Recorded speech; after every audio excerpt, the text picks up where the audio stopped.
Hi, Wellness Warriors. Welcome back to another episode of the Wellness Inspired Podcast, a place where you can find inspiration, motivation, and empowerment in the pursuit of a wellness lifestyle.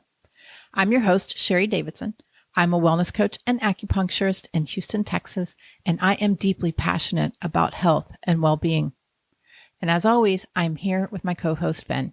If you're new to the podcast, Finn is my terrier mix rescue dog, trail runner, and loyal companion. He is also a therapy dog and greeter at Element 5 Acupuncture and Wellness. And I have an excellent episode for you today. I had the opportunity to sit down with Teri Pugh of Teri Pugh Studios to explore the intersection of mindfulness and creativity. Teri brings a wealth of knowledge and experience to the table. And I have to say, I really enjoyed our conversation. But first, a little bit about her. Teri, the daughter of a prominent luxury residential builder, was destined to have a deep-rooted love for homes and their intricate designs. From a young age, she exhibited an innate passion for art. This love for art would later become a driving force behind her unique and creative approach to interior design. In 1996, with vast knowledge and the relentless desire to bring her vision to life, Teri took a leap of faith and established Teri Pugh Studios. With a focus on turnkey design services, she set out to create spaces that truly reflect the personalities and aspirations of her clients. So join us as we dive into the role of mindfulness in her design practice and uncover its transformative power. But before we get started, I have some exhilarating news for you. For those avid listeners who've tuned into the podcast over the past year, you've likely caught wind of the Wellness Riverboat Cruise. Well, friends, the moment has arrived. Mark your calendars for April the 20th, 2025, as we set sail on an unforgettable 7-night cruise along the Danube River. We will transverse through the picturesque landscapes of Austria, Germany, Hungary, and Slovakia. Prepare yourselves for an array of active sightseeing adventures, including invigorating hikes, scenic bike rides, and perhaps a few brisk runs. Alongside these activities, you're going to get to indulge in the serenity of yoga sessions, engage in enlightening wellness discussions, and savor the flavors of locally sourced cuisine. Excitement is already brewing as several enthusiasts have already secured their spots. So for those intrigued, I'll put the necessary links in the show notes. And if you're certain this voyage is calling your name, please waste no time in securing your place.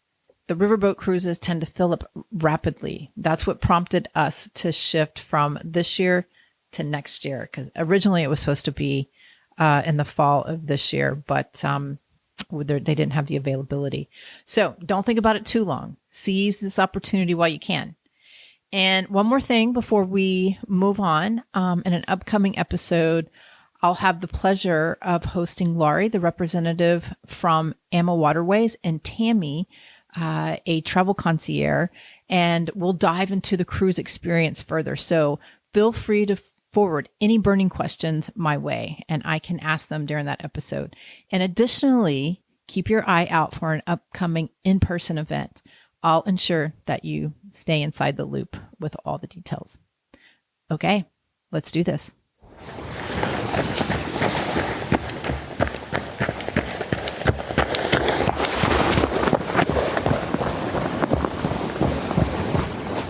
Welcome to the podcast, Teri. Thank you. I'm so happy to be here. Yeah, I'm happy that you're here. You're a residential designer.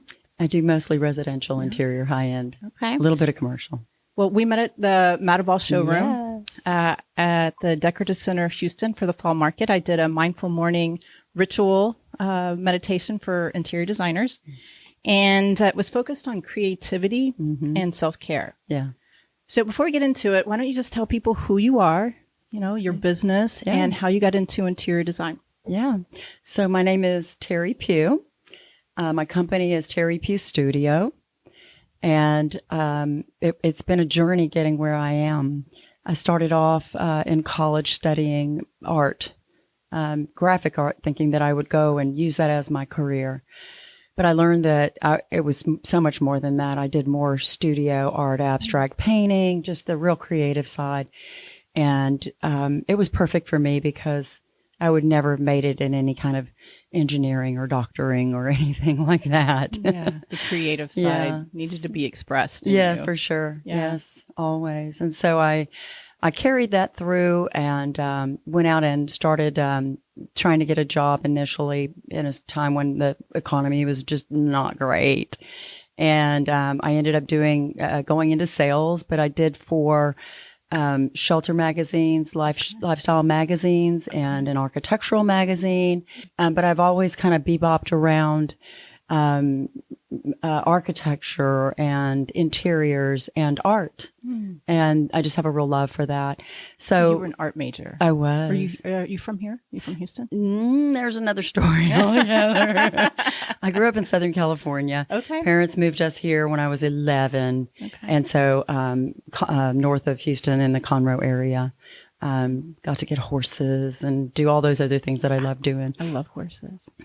I haven't been around them a lot, but I think they're my spirit animal. You'll have to come. Yes. We have two. Really? Yes, they're amazing. When I was in Iceland, I had a great connection with one of the Icelandic horses. I have goosebumps. I have goosebumps. They're just amazing. I mean, and they're so big. Yeah. And powerful. Yeah. But they seem so gentle, or can be, I guess. They have either great personality or none. Yeah. And they're just like people. They're everything in between. Yeah. I love that. Yeah. Well, awesome. Well, I'd love to come. Yes. We'll have to make that happen. Yeah. So I ended up going through that process, and then I ended up going into sales for a number of publications. And then from there, I branched out and did my own firm where I actually did hospitality and design for hotels and like golf condos and things like that. Okay. And then I came back to Houston, got married. Wasn't really planning on working, but I just kind of got bored. And my father had a home building business, high-end residential home building. And he kept picking my brain. Hey, what do you think about this plan? Hey, what would you do with this area? So I finally told him, I said, you're just going to have to hire me. So I worked for him for 10 years. And that was been 12 years ago. Then I branched off and started my own studio now, Teri Pugh Studio. And how long ago was that?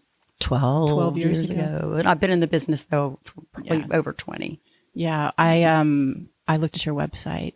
The spaces, they look amazing. Thank you. Absolutely beautiful. So, yeah, very beautiful. Thank you. What would you say that your design style is? That's a good question. Yeah. I don't really have a design style. Okay. My design style is my client. I love that. I have to get to know my client. I have to get to know their ins and outs, how they live, what's important to them, form, function, aesthetics, children, puppies, what have you.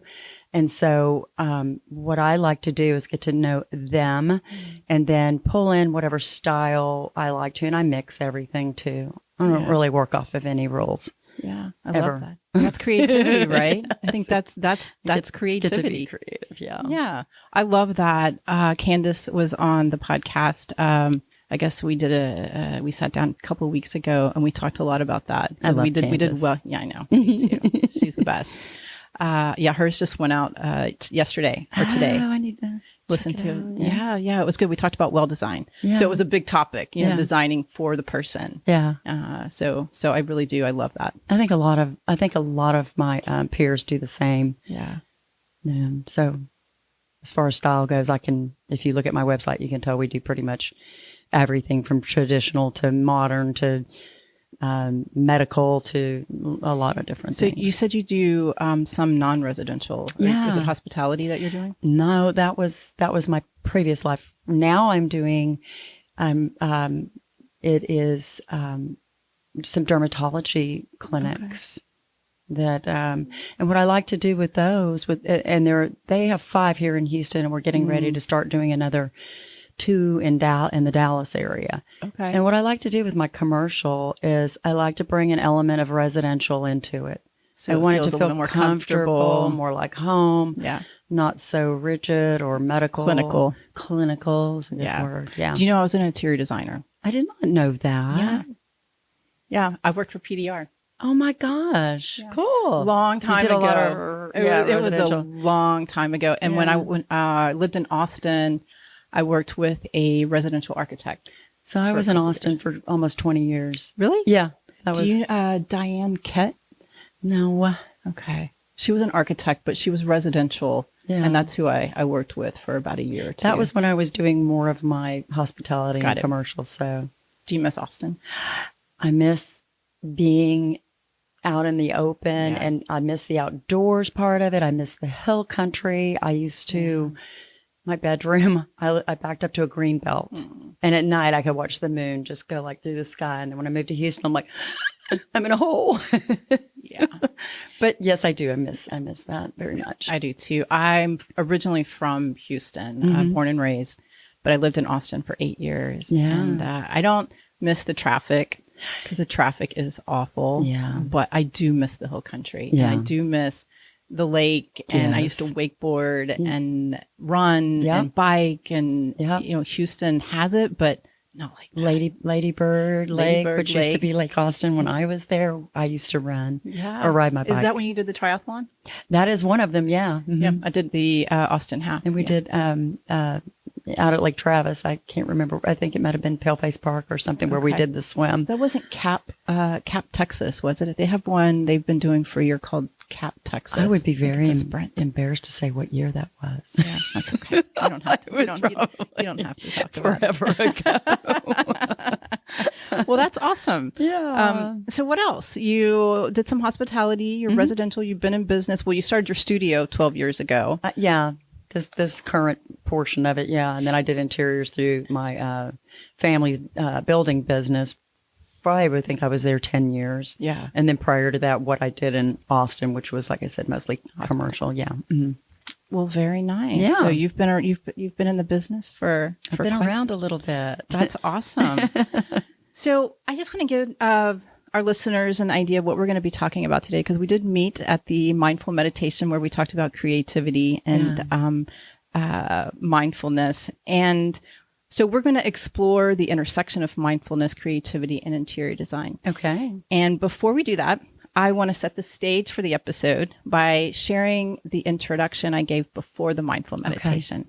And then we'll just jump in and I remember what a great experience it was. It Thank was you. so much fun to just go and have the little pillows, and we were all dressed up, but we were all sitting on pillows on the floor. And then they did a great job. I know. You brought us in, and it had been a long time since I had meditated, and it was so lovely. That's so great to hear. I've gotten a lot of great feedback, so that makes me very happy. And just, it makes me excited that they invited me there to do that, and that designers were interested in it. Definitely. I think that was such a great topic. It was such a great topic because we're used to going and seeing things that are, have to do with, flooring or, lead design or what have you. But it was just such an unexpected and lovely thing to do that day. They invited me back. Of course, they should. I think I wanted to have you come to my office even and help everybody. You mentioned it. Yeah, and we can still do that. They're doing an event for National Women's Day on March the 8th. Oh. And I am at the showroom. It's I think they're Asian rugs. I can't remember the name. I'd have to look again. Yeah. But so they're going to have like a half day of events going on, and I'll be at 1:30. Okay. Doing something very similar. That sounds like a good place for everybody to come check out what you can do. Yeah. Well, I'm excited, and I'm excited they asked me to come back. It made me feel great. Yeah. So I'm going to share the intro that I did with you guys. So this is the intro that I gave before the mindful meditation. Creativity is a dynamic force that thrives in the present moment. It is the art of tapping into the richness of the here and now, where inspiration flows freely and possibilities are boundless. In this very moment, we immerse ourselves in the world, connecting with our senses, emotions, and surroundings. The intersection of past experiences, current sensations, and future dreams spark the flame of innovation. When we fully engage with the present, our minds open to new perspectives, uncharted ideas, and unexpected connections. It's in this state of mindfulness that creativity flourishes. The present offers a canvas for the mind to paint fresh visions, compose novel melodies, and craft innovative solutions. Each second is an opportunity to think, feel, and express in ways that are uniquely your own. Creativity is a dance with the present, a testament to the power of living in the now, and a reminder that the most extraordinary ideas are often born from immediate experience. So embrace the present, for you'll discover the boundless wellspring of your creative potential. I love that. Yeah. I mean, I think it just wraps up what creativity and mindfulness, It does. Have to do with each other. And it just takes you down a little bit of a notch to where you're breathing and things just feel like you can take your time to be creative. Yeah. Slow down and let the noise go past and just focus on whatever comes to mind, right? We have so much noise around us. So much. And especially when you own your own business. Oh. Because I deal with that here.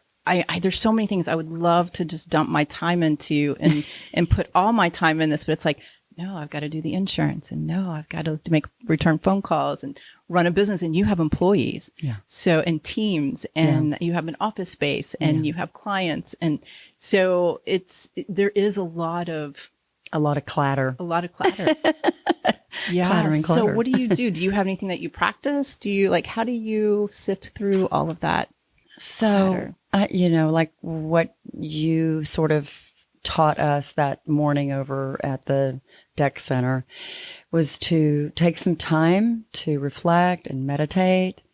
And I don't do it every day, but when I find myself doing that, it does kind of calm my entire day down. Yeah. So I'm not as stressed about taking care of the day to day. Yeah. Payroll, benefits, employees, clients, all of everything that goes into running that business, which is a lot. And it can sometimes just quash all of your creativity if you don't take the time to do things that you love or to reflect or to even just give yourself a little hug. Yeah. In the mornings, I read a daily devotional called Jesus Calling. Okay. Yeah. And I've been doing that for years, and that kind of helps set the stage for me. Mm-hmm. And it kind of puts things into perspective that it's not all about me. Yeah. It's about the day ahead of me and the people that are going to be involved. And it kind of takes away the severity of the problem or the severity of the getting this done so fast and just move. And I can't move fast enough for everybody. Yeah. Yeah. I don't, and I want to go back to that, but I do want to respond to that, is that I don't think people realize how intense being an interior designer is. Yeah. I think a lot of people have a vision of that, the whole fun part of it, designing and putting things together and coming with a beautiful outcome of a finalized project. Well, from A to Z, there's a lot that goes into it, and it can be very difficult. There's a lot of personality. Mm-hmm. There's a lot of juggling, and there's a lot of good news, bad news. Sorry, we can't get this anymore. Okay, we have to reselect and go back to square one. Yeah. So, that can be a lot. Timelines. Yeah, for sure. And trying to keep everybody on that timeline. Yeah. That's what I remember. I did corporate, but it was incredible. Yeah, that's awesome. And the actual design, the action of designing and trying to get into that flow state was minimal compared to the rest of it. It's so true, because if all you had to do was just breathe and design, then I guess you wouldn't appreciate it as much, maybe, because you do go through those moments where it's just chaos. And the challenges make it worth it, right? When you're done, what you learn from that process, and then being able to step back and look at your project completed, and having a happy client, which I'm sure you have many happy clients. They come and go out of those stages. I know. They always hit what I call the brick wall. I'm like, it's brick wall alert, because they're here with everything. But you get to where you're in tune with that. You can see it coming and you want to avoid it like the plague. Yeah. But I think it does kind of play into a lot of projects that we're involved in. And, it's how you manage that. Yeah. And how you make people feel. Sure. That's so important. Yeah, I like that. Yeah. Let's go back to your morning ritual. Yeah. Where you have a devotion that you read. It's I was going to bring it and I forgot. Yeah. It's a daily devotional called Jesus Calling. And they're just very small little blurbs about Jesus and spirituality and how to trust him and how to in your weakness, he is your strength, that kind of thing. So it kind of takes that burden off. Yeah. And you do this every morning? Not every, but dang near every. Yeah. Yeah. And how long is your practice? For this, it takes me maybe 5 to 7 minutes. Yeah. They say all it takes is 8 minutes. Yeah. And the meditation. The meditation, 8 minutes. Yeah. And that you can gain a lot of benefits from that. And the other thing I'm not very consistent about things like I should be. I'm relatively consistent with that. But the other thing that I love is to go and be outdoors and ground my feet in the dirt grounding. And my little bit of vitamin D. That one might take 8 minutes, maybe. Yeah. It's just little things that I think that you can do for yourself, no matter what career or what field you're in. That you give yourself a little, like I said, a hug. Read your devotional. Find some quiet time. And nature's the best. Man, isn't it? I love biophilic. A little Austin girl right there. Yeah. I Totally. love it. I mean, it is, I trail run.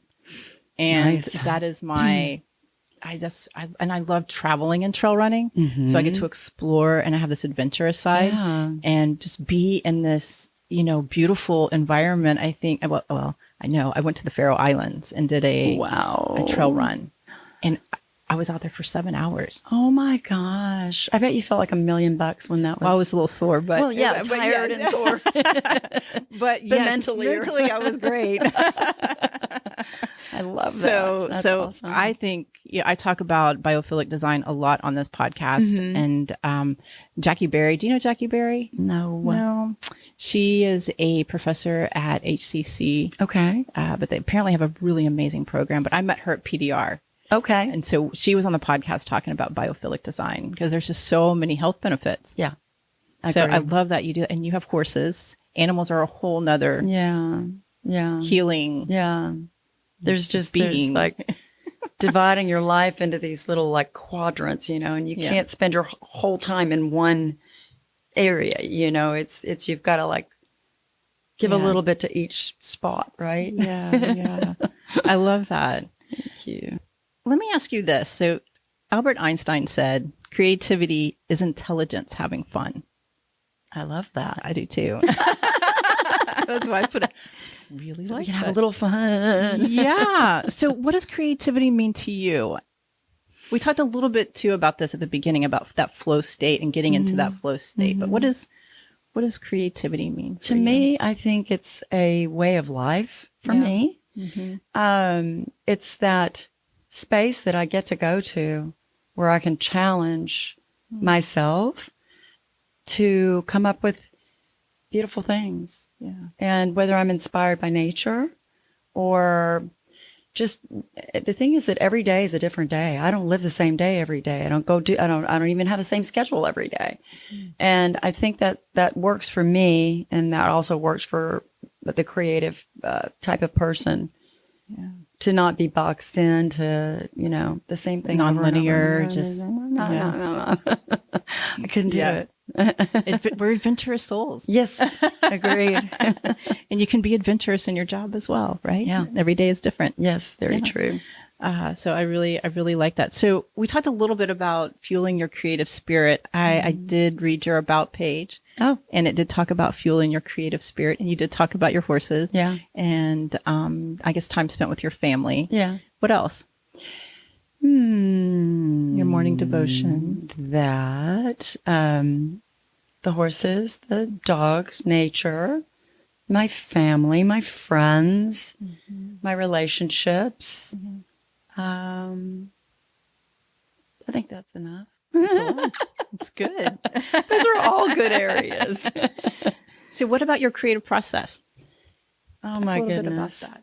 Everybody has, especially being a creative, we all have different processes that we Well, follow. so generally it involves a client or project. So there's always that tiny bit of a limitation, I guess. Yeah.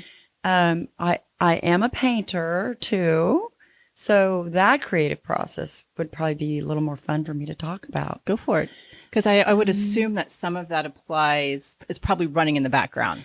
Yeah, I think it all does, whether Yeah. we even recognize it or not.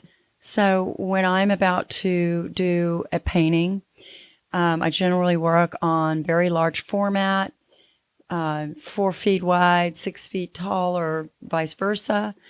And I start off by just being quiet. The mindful moment. Yeah, I'll get all my materials. I'll get everything ready to go. And that might take me a while. But when I actually sit down to create, I almost don't even think about it. I just let it come through. And I try not to overthink it. I think people overthink things too much. Now, if it drifts into my professional creativity with working with clients, I have a tendency to overthink that too, because I want it to be spot on, from the get-go. Yeah. So you're always like, got that little voice in your head. Is it good enough? Are they going to love it? Yeah. Am I going to have to do this 12 times? Yeah. Whereas as if you were sitting in front of a canvas doing your own thing, like it's very, you just start. Let it go. Yeah, I really do. So are you currently still painting?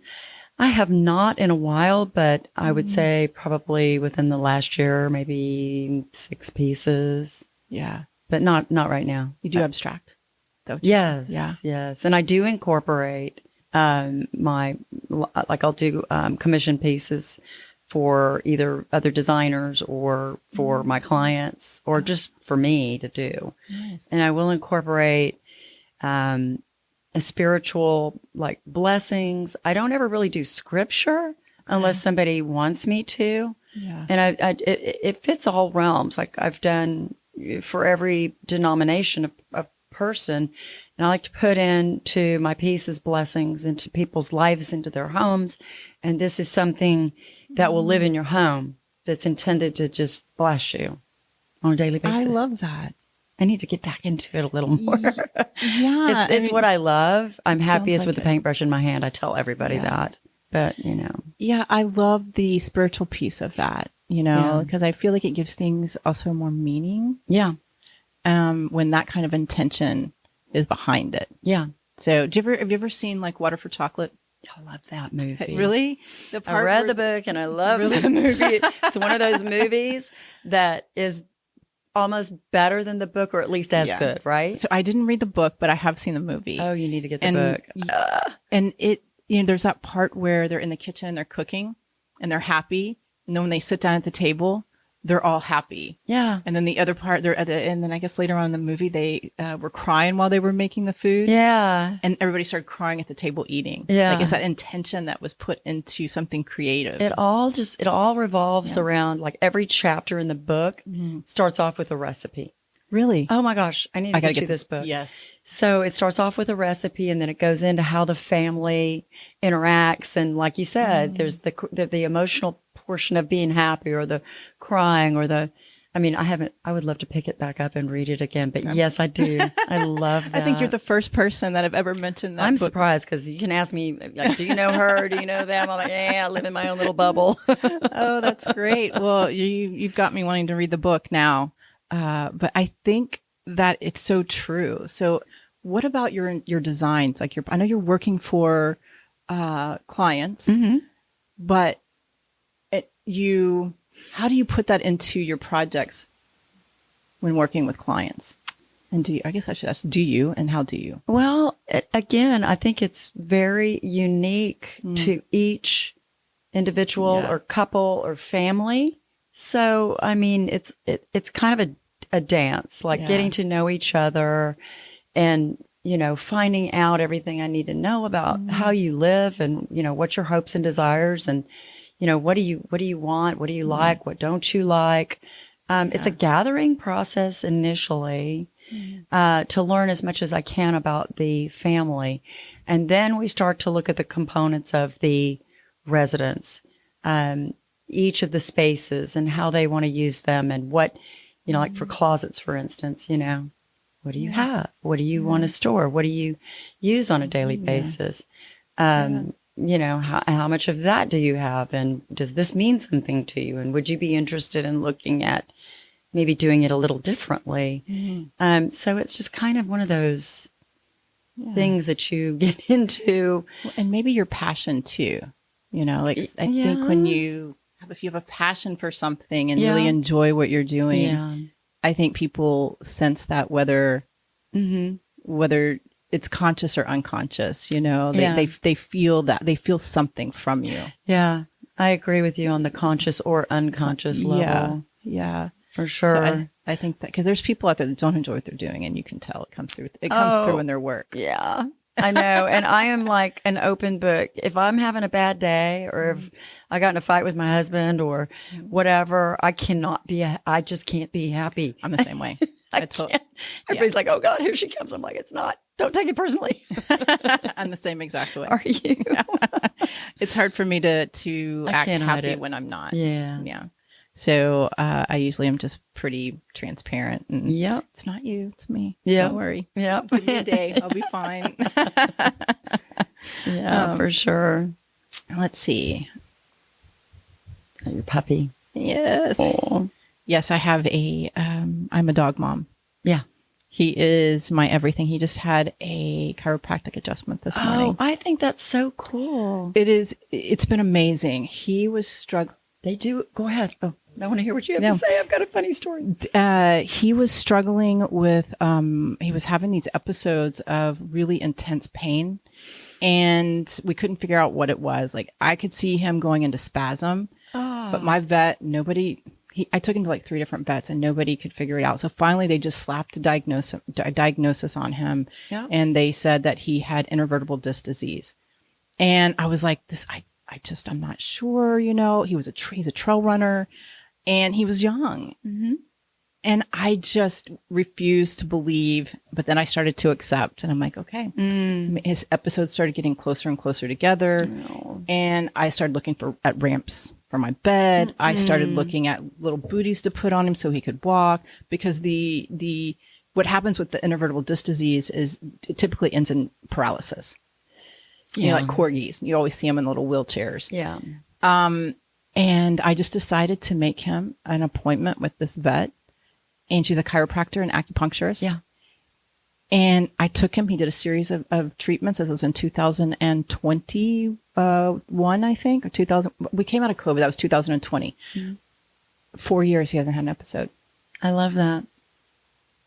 And that's an even deeper issue into wellness and everything in terms of puppies and people that we don't get diagnosed properly. And most of what is wrong with us is a lifestyle thing. And so we, I seek out like holistic treatment or, and make sure I try to keep, check the blood work, do all this, make sure that everything's running properly.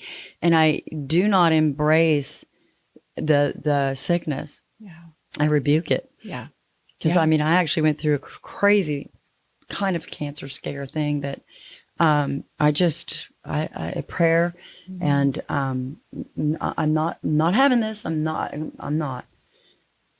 And you mentioned a minute ago about chiropractor. Well, I had a Vishla that she passed a couple of years ago, probably in 2021, but had a very similar situation going on. And we had a chiropractor come in, and she was amazing. And she used, I don't know, it was some type of I don't know what it was. Some tool. Yeah. It was, not like a gua sha or some kind of. No, it's something that chiropractors will use. It's electro something or like another. An we use an e-stem. It kind of little they're like jumper cables, and you click them onto the needles. Yeah. It was really interesting, and I love your story that your baby's okay now. Yeah, I mean, it was amazing. And she does horses too. Okay, I was going to tell you, my horse has been adjusted, and I have a video of it. It is the craziest thing you've ever seen. Was your horse just relieved? Yes. Yeah.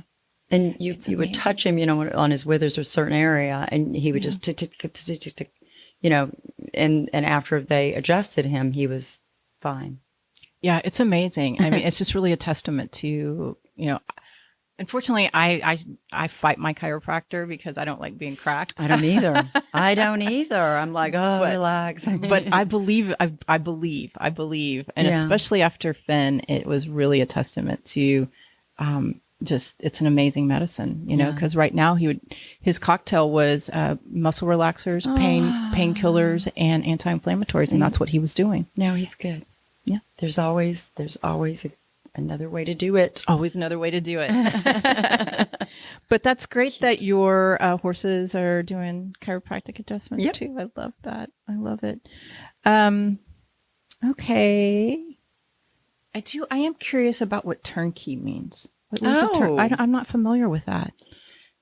Turnkey is A to Z. We're involved from architectural plans all the way to furniture and accessory installation. So turnkey, like we provide all those services. Okay. Yep. Wow. Full service. Yeah, full that's service. Probably a better way to say it. Okay. So let's talk a little bit about decluttering, because I think that is a mindful living. Yeah. Talk a little bit about your perspective on decluttering, and is that something that you talk to your clients about? Yeah. Yeah. Yeah. I can talk to them about it, but I can't talk to myself about it.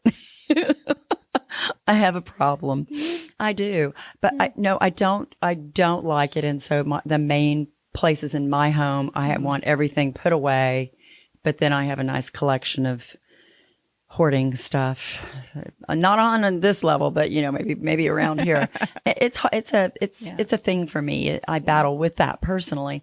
Yeah. And so when it comes to working with a client, I'm all about the declutter. When I walk into, let's say we're getting ready to do a remodel, and their cabinets are just full of things that they've had for 20, 30, 40, however many years. And it's just, I'm like, it's time. It's time for us to get in here and work on a plan to get you where you need to be. What do you really need? And why does this thing matter so much to you?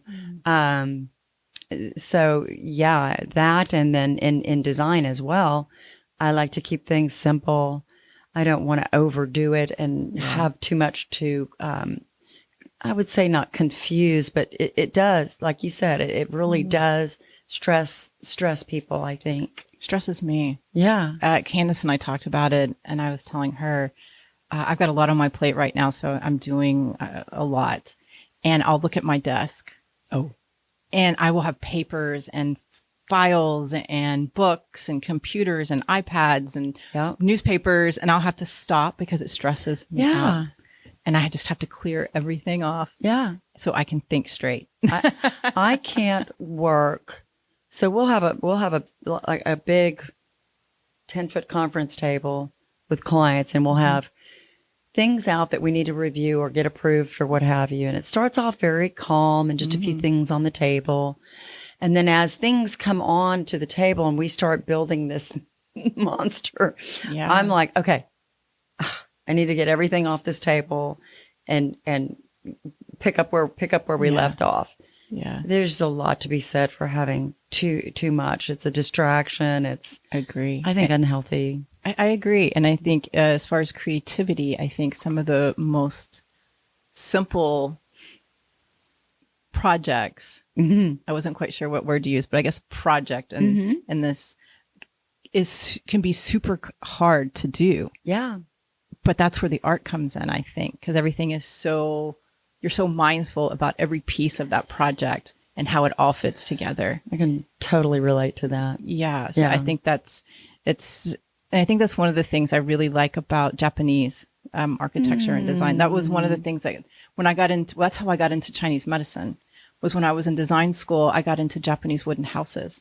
How cool. And I fell in love with them, the philosophy behind them, everything. And so then I got into Eastern philosophy. Mm-hmm. And then that led me into martial arts. Mm-hmm. Martial arts led me into Chinese medicine. Mm-hmm. Here I am. I love Chinese medicine. I do not like Western medicine. It's If I'm allowed to say that. You can say that. I always tell my patients there are pros and cons to each. Mm-hmm. And I think that our system it needs to be fixed. It's too big. I think that our medical system is really good at, say, surgeries or emergencies or that kind of thing. But as far as treating, I think we're too far into pharmaceuticals. Sorry. I know. It's so true though. And it really masks a lot of doctors. Oh yeah. And it's really sad that I can't tell you how many stories I've heard in here with patients. Mm-hmm. And it's a soapbox of mine for sure. Me too. And then my mom just had a scare last year. And we had a horrible experience getting a diagnosis. It took us over 3 months. Oh. She got lost in the system. Wow. I mean, it shouldn't have happened. Mm-mm. And then people wonder why you're so upset. Yeah. When you call and when you pick up the phone and call them. Yeah. But yeah, so I'm right there. Something needs to happen. Yeah. I don't know what that is. I don't either. If we figured it out, we'd be like, we'd be there. We would. So turnkey, that is from start to finish. So I'm curious if you have clients that ask you for mindful spaces. Does that ever come up? The first thing that comes to mind is prayer rooms or meditation quiet rooms. Spaces or meditation and again, I'm all about the outdoors. So, making that a space of that nature. As far as creating a space, quiet space. Do people ask for a quiet space? Is that? A lot of people that want to say a prayer room or something of that sort. And yes, actually, I'm doing a project right now with a client that has a daughter that has some, she's ADHD and she's got some other stimulus issues where she can't be too stimulated. And so, we are going all out to make it a nice, light, airy place with good windows and soft surroundings and textures. Yeah. She's the cutest little girl. And she's absolutely fine, but she has these issues that she has to deal with. So she needs a space that's not. That comes in for sure. Yeah. So I read an article in the Wall Street Journal on a snug room. A snug room? Yeah, it's British, but it's a quiet room. I like that. Where you're off to the side. It's a snug room. It's a snug room. And they were just saying how it is making its way here. So I'm always curious, I read things, but I don't know what's really happening or what terms people are using, I use mindful a lot, but I know a lot of people don't use that. I love quiet. That. I love the term. Yeah, mindful. Yeah. I like that. So you mentioned designing this room for this girl. You said it was natural light. Because my next question was, well, how do you design a quiet or mindful space, for people to engage with that part of them? How do you kind of provoke that, or what are some things you would do? Again, it all goes back to that communication with the person about, for instance, that the parents of this young girl are telling me that she can't have anything really contrasty or busy because it does something to her and it's emotionally upsetting. Yeah. And so, I hear that and then I realize, okay, so what we need to do is do a very calm, very neutral space for her. Floor to ceiling. Yeah. More neutral. So really you're just kind of listening to the clients and then reflecting that back to them. And trying to find solutions for that. Yeah. We're also doing these cute little hanging chairs. She's got a flex space off of the bedroom and they're hanging chairs, kind of get in a little cocoon and just, be at peace. Interesting. I love that. So yeah. That's really cool. What about technology? Has technology's become an integral part of our life? So how do you balance the integration of technology in design while maintaining a mindfulness to that? Or do you?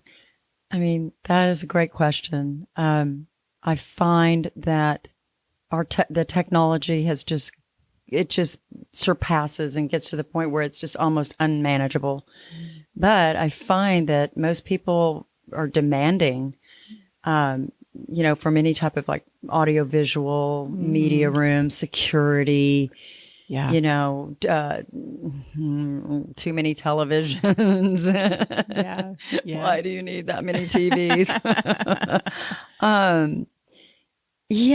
I think it's an awesome thing, but I also think it's that double-edged sword for sure. With the way you and I think and the similarities that we have, it's probably, it serves its purpose.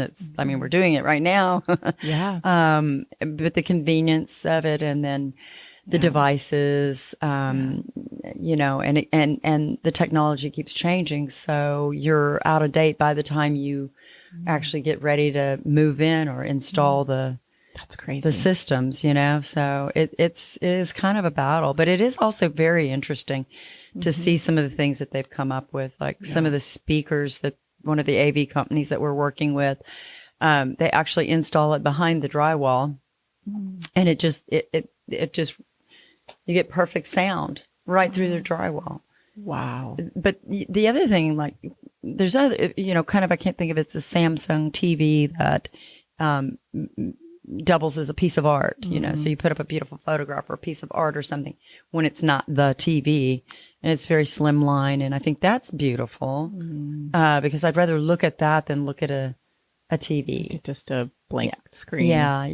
And then that sounds pretty amazing. I know. And then so in a lot of these high-end homes, each space or each room might have a touch screen on the wall, to get the music or look at who's at the front door, to do all those kinds of things. So I think it's great. Yeah. I actually kind of like my ring. I just got a ring. Or a ring? Well, it's probably been about the door ring. Oh, the ring. When the people come door. and you're like, wow, who's at the door, Yeah. Because they also have an Aura ring. Oh, my niece has one of those. Yeah, I would like to get one of those. Do you have one? I don't. Oh, no. We need one. I have a watch. It tracks my sleep and everything. And but the Aura is supposed to, a lot of people really like it. It's a little bit bulky. Yeah. But the technology, it's not going away. No. And we're going to keep progressing forward with it. So it's just, and some of it's really exciting and it's very tempting, but I have questions. I think it's the EMF waves that I'm curious about. Is it like EMP? Is it EMP Electromagnetic pulse or something? Something like that. Oh my God, I've had so many conversations about this lately. Have you? Yeah, because I'm kind of like, I'm into everything about that. And then, what was the other thing I was going to say that was kind of I can't remember. It'll come to me if I let it go. Yeah. That's crazy. I'm curious. AI. That's what I was going to say. Oh, AI.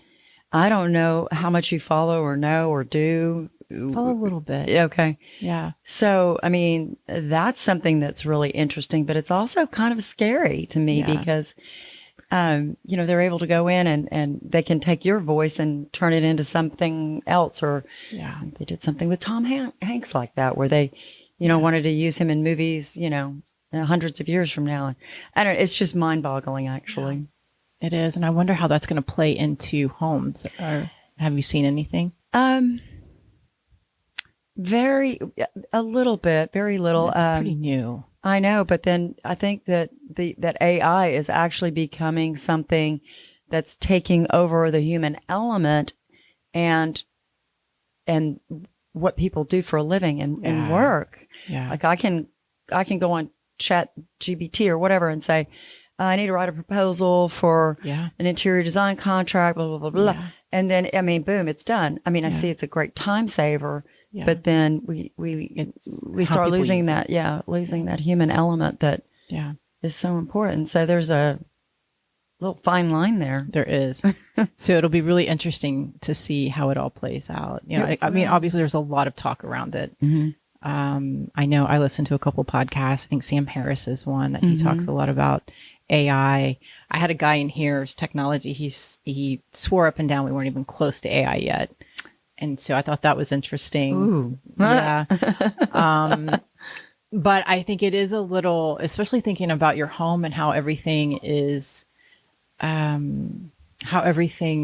computerized now, or is more like somehow connected to a computer. You know what comes to mind right now? What? I don't know. I'm probably dating myself. The Jetsons. Yeah. No, absolutely. I used to watch it all the time. And the robots and the, everything. You push a button and your food comes down this Yeah. No, I think that's where we're going. I do too.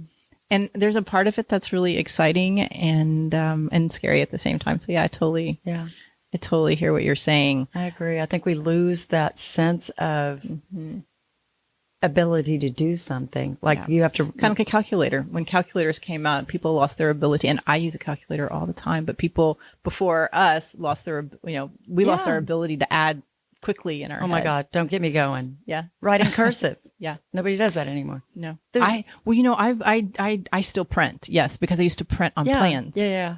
Yeah. Me too. Yeah. Yeah. I don't really write cursive, but anyway, I don't know. I went down that road.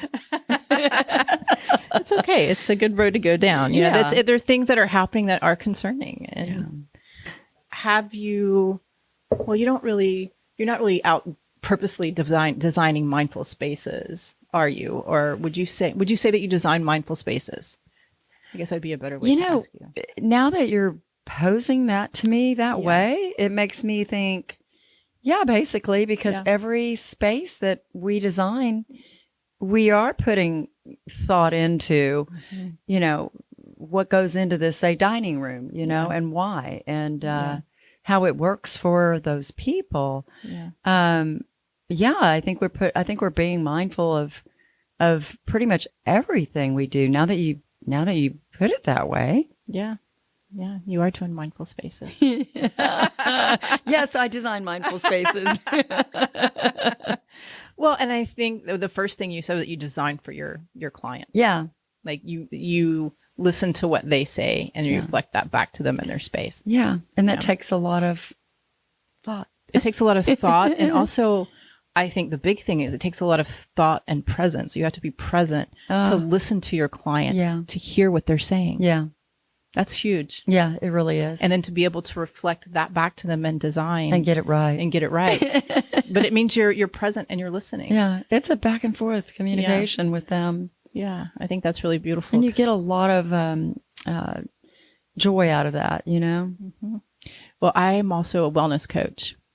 And that's part of what we do, right? Like I am not an expert.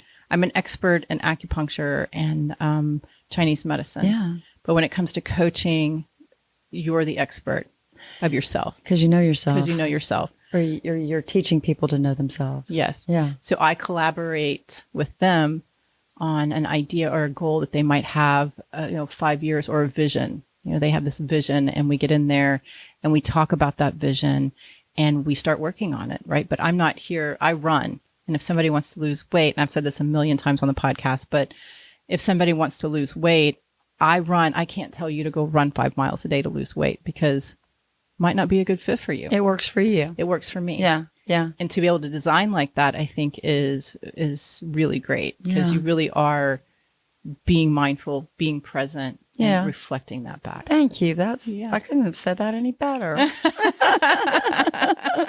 love it. Me too. Do you have anything else you want to say? I just want to thank you for having me on today. I'm so excited about this. Well, thank you for coming. My first time to do a podcast. Yay. Well, you did very well. Well, thank you. And it was fun. Yeah. We'll have to do it again. We will. Absolutely. Thank you. Thank you.